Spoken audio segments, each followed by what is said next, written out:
شروع اللہ کا نام لے کر جو بڑا مہربان نہایت رحم والا ہے۔ ہم نے نوح کو ان کی قوم کی طرف بھیجا کہ پیشتر اس کے کہ ان پر درد دینے والا عذاب واقع ہو اپنی قوم کو خبردار کر دو۔ انہوں نے کہا کہ بھائیو، میں تم کو کھلے طور پر خبردار کرتا ہوں کہ اللہ کی عبادت کرو اور اس سے ڈرو اور میرا کہا مانو، وہ تمہارے گناہ بخش دے گا اور موت کے وقت مقرر تک تم کو مہلت عطا کرے گا۔ جب اللہ کا مقرر کیا ہوا وقت آ جاتا ہے تو تاخیر نہیں کی جاتی، کاش تم جانتے ہوتے۔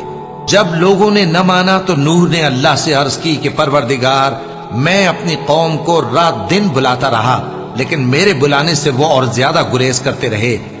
جب میں نے ان کو بلایا کہ توبہ کریں اور تو ان کو معاف فرمائے تو انہوں نے اپنے کانوں میں انگلیاں دے لی اور اپنے اوپر کپڑے اوڑھ لیے اور اڑ گئے اور خوب تکبر کرنے لگے۔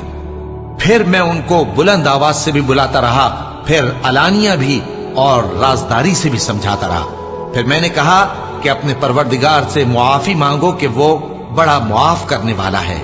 وہ تم پر آسمان سے موسلا دھار میں برسائے گا اور تمہارے مال اور بیٹوں میں اضافہ کرے گا اور تمہیں باغ عطا کرے گا اور ان میں تمہارے لیے نہریں بہا دے گا۔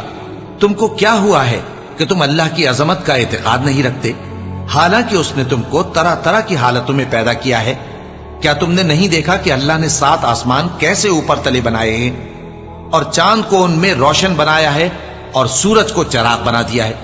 اور اللہ ہی نے تم کو زمین سے ایک خاص طرح سے پیدا کیا ہے، پھر اسی میں تمہیں وہ لوٹا دے گا اور اسی سے تم کو نکال کھڑا کرے گا۔ اور اللہ ہی نے زمین کو تمہارے لیے فرش بنایا تاکہ اس کے بڑے بڑے کشادہ رستوں میں چلو پھرو۔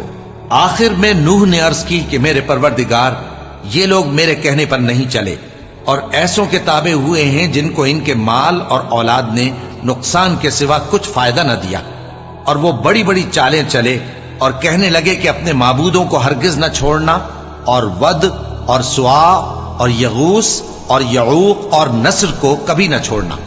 اور اے پروردگار، انہوں نے بہت لوگوں کو گمراہ کر دیا ہے، اور تو ان ظالموں کو اور زیادہ گمراہ کر دے۔ آخر وہ اپنے گناہوں کے سبب پہلے غرقاب کر دیے گئے، پھر آگ میں ڈال دیے گئے، تو انہوں نے اللہ کے سوا کسی کو اپنا مددگار نہ پایا۔